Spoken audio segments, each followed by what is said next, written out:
일부 관변단체들이 해마다 자치단체 보조금을 고정적으로 받아가는 관행을 없애기 위해 공모 방식이 도입되고 있습니다. 4월 총선을 앞두고 각 선거구의 예비 후보자와 지역의 현안을 소개하는 순서. 오늘은 9명의 예비 후보자가 나선 익산 갑을 살펴봅니다. 전주시가 오래된 시내버스를 제때 바꾸지 않으면 보조금을 주지 않는 방식으로 시내버스 안전도를 높이기로 했습니다. 올해부터 전북의 모든 초등학교에서 각종 시험이 사라지고 중학교는 자유학기제가 전면 도입됩니다. 여러분 안녕하십니까? JTV 8시 뉴스입니다. 해마다 자치단체 보조금을 일부 관변단체들이 고정적으로 받아가고 있습니다. 이 같은 관행을 없애기 위해 공모 방식이 도입되고 있습니다. 보도에 송창용 기자입니다. 익산시는 지난해 민주평화통일자문회의, 바르게 살기운동 협의회, 새마을회 등 3곳에 1억 100만 원의 보조금을 지급했습니다. 올해 보조금은 1억 700만 원으로 600만 원이 늘었습니다. 군산시는 새 기관에 지난해 1억 6,900만 원, 올해는 1억 7,100만 원을 지원했습니다. 다른 자치단체들도 해마다 전년도 지원금액 수준에서 지원하고 있습니다. 그렇죠. 거의 해마다 거의 비슷하죠. 거의 비슷할 것 같은데 다른 시군이랑. 자치단체들은 이들 기관이 정액보조금 대상이라는 이유로 해마다 관행적으로 보조금을 지급해왔습니다. 관행적으로 정액보조단체라고 해서 일률적으로 지급되고 있는 건 다른 민간단체와의 관계 속에서 놓고 봐도 형평성이 어긋나는 거고요. 완주군은 올해부터 전체 보조금의 30%를 공모 결과에 따라 지원하기로 했습니다. 고정적으로 받아가는 보조금을 줄이고 다른 민간단체와의 공모를 통해 타당성을 따지기로 했습니다. 관례적으로 주던 것을 조금 줄이고 다른 민간단체하고 경쟁을 통해서 좀 더 군민에게 이익이 되도록 제도를 바꿨습니다. 더욱 엄격하게 보조금을 심사해 차등 지원이나 삭감폭을 더 확대하는 등의 개선책이 뒤따라야 할 것으로 보입니다. JTB 뉴스 송창용입니다.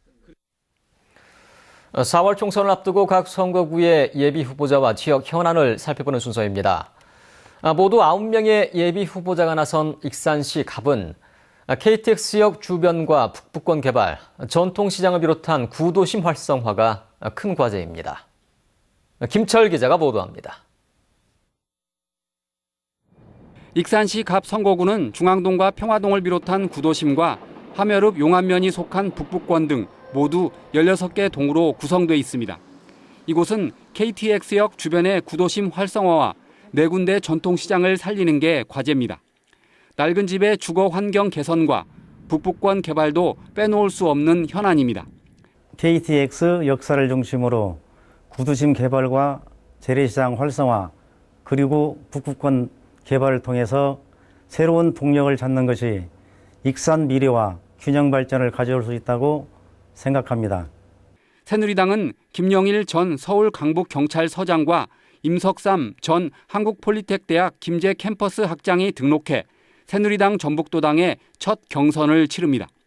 더불어민주당은 한병도 전 국회의원과 이춘석 현 의원이 4년 전에 이어 다시 경선에서 맞붙습니다. 국민의당은 정재혁 전 민주당 정책위 부의장과 배승철 전 전라북도의회 부의장, 그리고 이한수 전 익산시장과 고상진 국민의당 전북도당 대변인 등 모두 4명이 경선에 들어갑니다. 전권희 한그릇 돌봄센터 부소장은 무소속 예비 후보로 나왔습니다.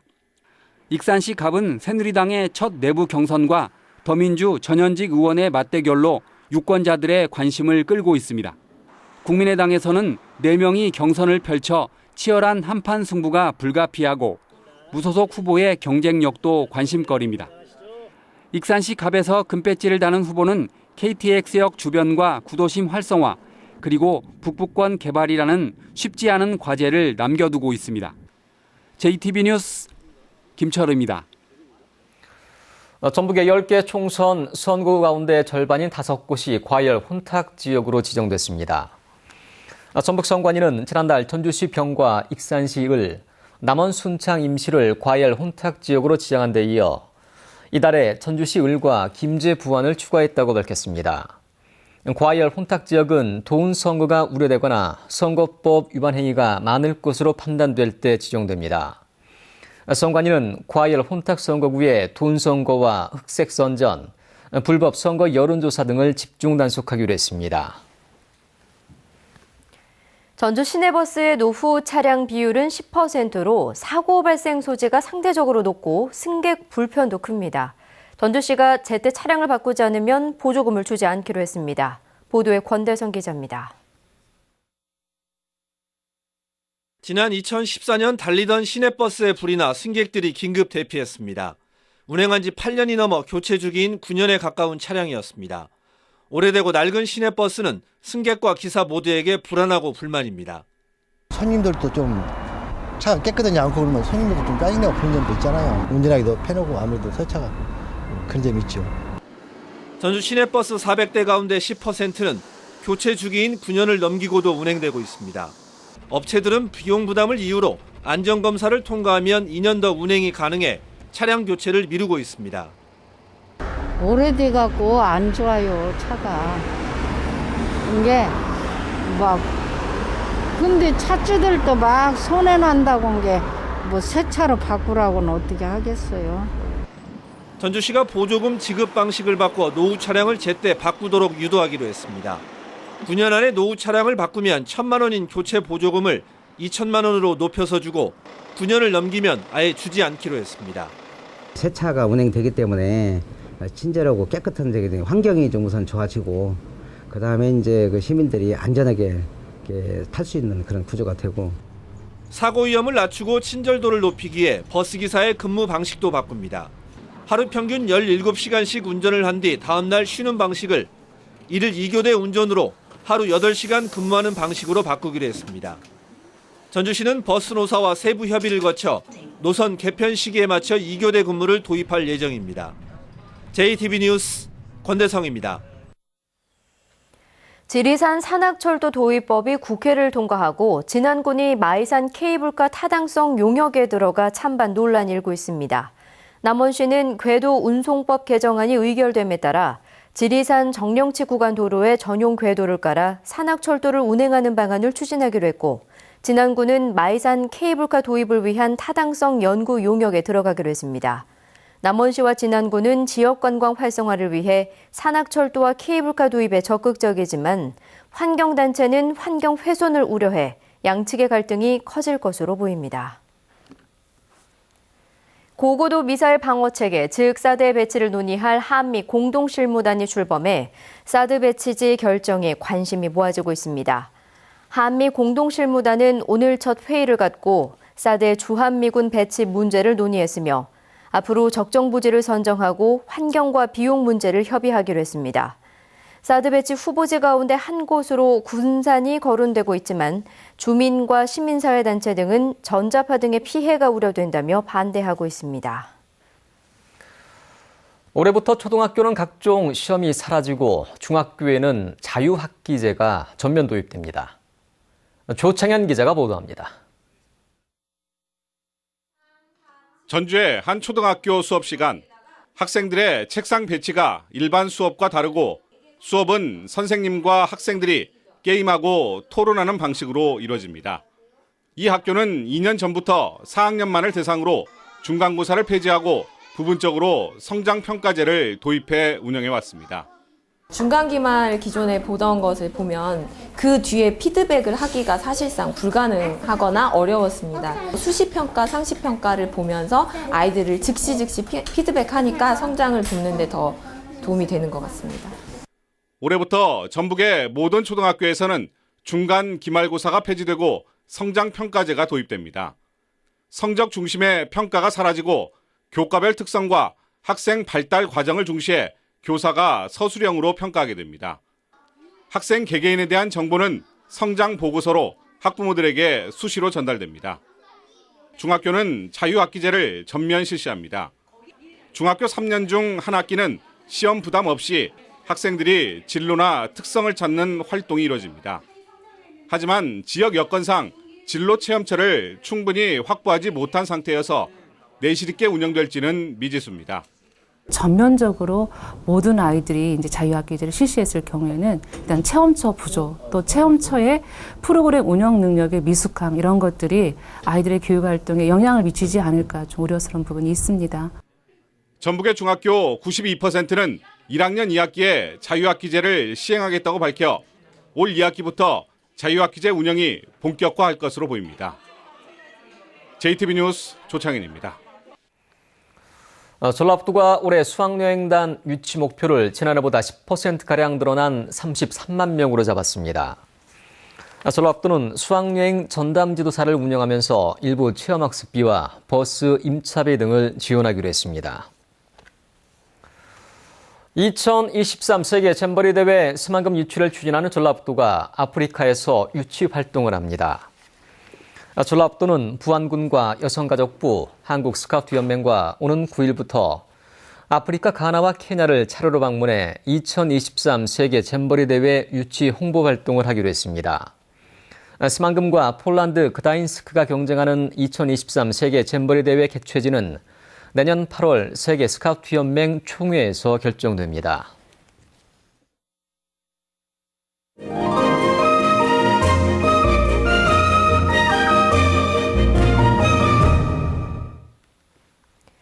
한국화의 무한한 가능성을 살펴볼 수 있는 전시회가 열립니다.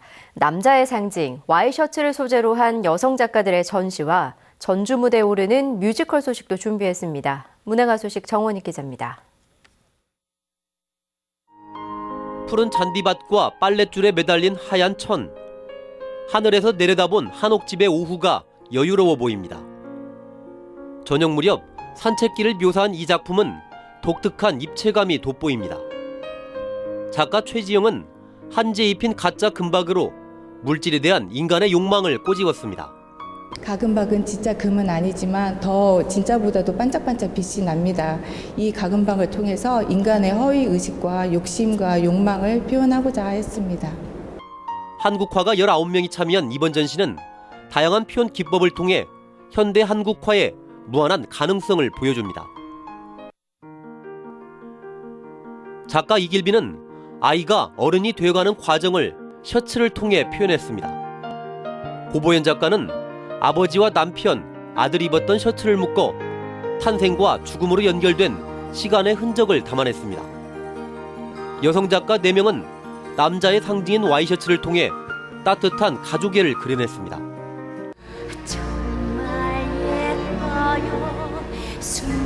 사고로 죽은 아내 레베카를 잊지 못한 막심은 한 여자를 만나 사랑에 빠집니다. 하지만 막심의 저택에는 여전히 레베카의 그림자가 짙게 남아있습니다. 뮤지컬 레베카는 긴장감 넘치는 구성과 강렬한 음악으로 관객들을 사로잡습니다.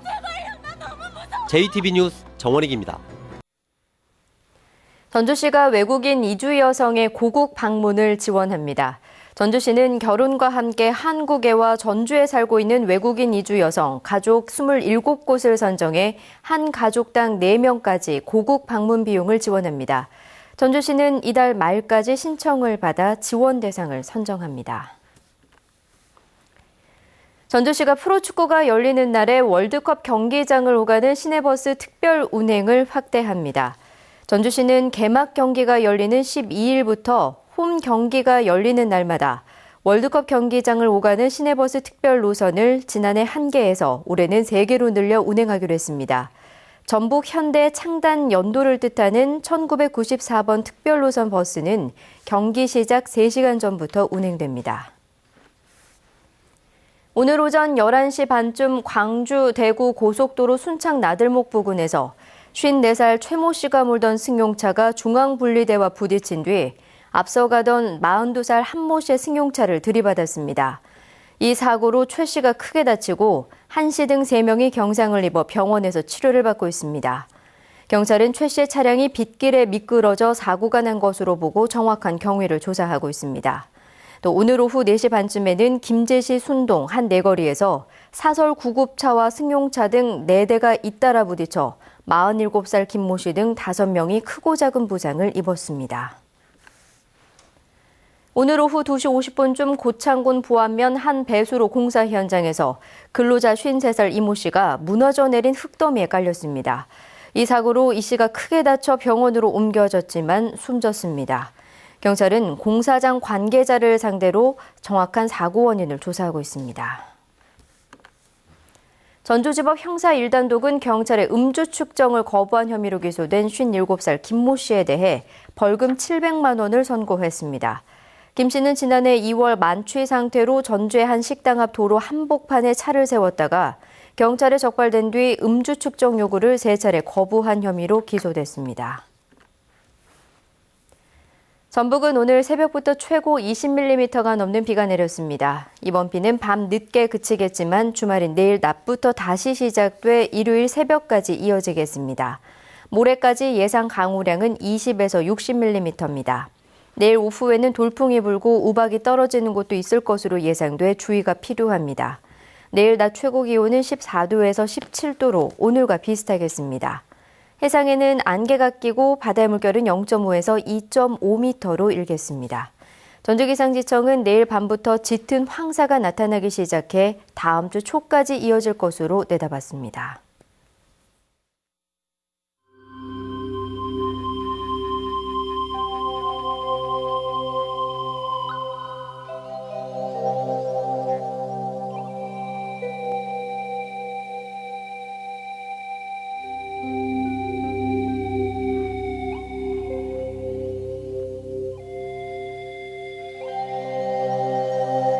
Hey Jude, don't make it bad. Take a sad song and make it better. 네. 비틀스의 음악은 그동안 공식적으로 CD나 LP를 통해서만 들을 수 있었습니다. 하지만 이번 주부터는 디지털 음원으로도 들을 수 있습니다. 천하의 비틀스도 대세를 거스를 수 없었겠죠. 곽상은 기자입니다. 음원 사이트에서 비틀즈의 명곡 레릿비를 클릭하자 바로 음악이 재생됩니다. 비틀즈의 곡들이 국내 음원 사이트에 등장한 건 이번 주부터입니다. 정규 앨범 13장과 스페셜 앨범 4장에 수록된 비틀즈의 모든 곡이 올라 있습니다. 서비스가 시작된 직후 일부 음원 사이트 해외 음악 차트 상위권은 비틀즈의 곡들이 차지했습니다. 내려받기와 스트리밍 모두 가능합니다. 비틀즈의 디지털 음원이 먼저 풀린 해외에서도 온라인 내려받기는 2010년, 스트리밍은 지난해 말에야 가능해졌습니다. 음반 구매에 익숙하지 않은 젊은 세대들에게도 비틀즈의 음악을 손쉽게 접하게 하기 위해서 서비스를 시작하게 되었습니다. 비틀즈의 노래를 쉽게 듣게 된 걸 반기는 이들이 많지만 일부에선 아쉽다는 반응도 나옵니다. 디지털 음원은 일회성이고 그런 부분에서는 좀 비틀즈마저도 왜 디지털 음원이 되어야 하는지 아쉬움을 토로하는 분들도 있고요. 음악을 소모품 취급한다는 일부 창작자들의 불만도 있지만 비틀즈의 디지털 음원 발매는 스트리밍이 음악 시장의 대세로 자리 잡았음을 보여주는 일로 받아들여지고 있습니다. SBS 곽상은입니다.